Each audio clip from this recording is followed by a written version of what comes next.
அதே வணங்கி வருகிறார்.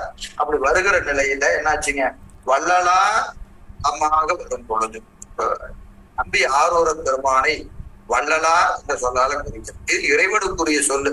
ஏன்னா ஞானத்தை வரையாது கொடுப்பவன் யார் அப்படின்னா பெருமான் தான். அதனாலதான் அவருக்கு வள்ளலார்னு பேரு. இப்போ பல இடங்களிலே அப்படி ஞானிகளுக்கு சேக்கிழார் பெருமான் வள்ளலார் என்ற ஒரு சொல்ல குறிப்பார். நாவுக்கரசு பெருமானை திருவையாறு திருத்தலத்திலே வள்ளலார் என்று சொல்லுவார். அவர் வள்ளலார் என்று குறிப்பார். இங்க நம்முடைய நம்பி ஆரூர பெருமானை வள்ளல் என்ற சொல்லால குறிக்கிற காரணம் இது. அவர் நமக்கு ஞானத்தை கொடுக்கிறார். எப்படி கொடுக்கிறார்? வாழ்ந்து காட்டுகிறார்.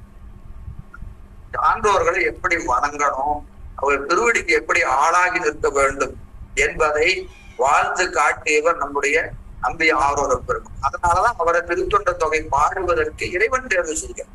ஆனா ஒரு செயலை செய்யணும்னா நம்ம வள்ளுவர் பெருமான் சொல்வார், இதனை இதன்கள் இவன் முடிப்பான் என்று ஆய்ந்து அதனை இவன்கள் விட. இப்போ ஒரு காரியத்தை செய்யணும்னு சொன்னா அது யாரால செய்ய முடியும்? உதாரணத்துக்கு ஒரு நல்ல ஒரு நிறைய எடை இருக்கக்கூடிய ஒரு பொருளை கொண்டு வந்து வீட்டுக்குள்ள வைக்கணும் அப்படின்னு சொன்னா அதை யாரை பார்ப்போம்? யாரையும் பலசாலியா இருக்கிறாங்க, நம்ம கணுப்பு எடுத்து பார்த்தா எப்பயும் கொஞ்சம் நல்லா கொஞ்சம் இடம் தூங்குவாயா அப்படின்னா அவனுக்கு முடியாப்பா கொஞ்சம் வெளியே ஒரு 4 மூட்டை இருக்கு, கொஞ்சம் உள்ள எடுத்து வைக்கி அப்படின்னு சொல்லுவான். ஏன்னா அது அவனால செய்ய முடியும். அவன் உடல் உழைப்பு கொடுக்கக்கூடிய தகுதி உடைய அவனுக்கு அந்த பணியை கொடுக்கலாம். இவன் கொஞ்சம் அறிவு சார்ந்த வேலை, ஒரு புத்தகத்தை கொடுத்து மெய்ப்பு திருத்தினா பிழை திருத்தம் பாருன்னா கொடுக்கணும். கொஞ்சம் நல்லா படிச்சிருக்கிறாங்க, யாரு பிழை திருத்தம் பார்ப்பாங்க, அவங்களுக்கு கொடுத்து ஏப்பா இதுல ஏதாவது பிழை இருக்கா பாரு அப்படின்னு கொடுக்கணும். அப்போ ஒரு செயலை செய்கிற போது இதற்குரிய தகுதி என்ன செயல்னு பார்க்கணும்.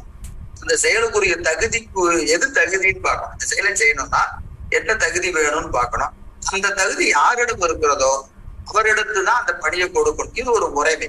இது இறைவன் பார்க்கிறான். 63 வணங்கணும். 63 வணங்கணும். யார் நல்லா வணங்குவா அப்படின்னு பார்த்தா இவர் பக்கத்துல திருநெட்டு பேரையோட நிக்கிறார். இதுதான் சரியான ஆளு. நீ முன்னால மட்டும்தான் அப்படி வணங்க முடியும். ஏன்னா பின்னாடி நம்பர்கள் தனித்தனியாக வணங்கினார்.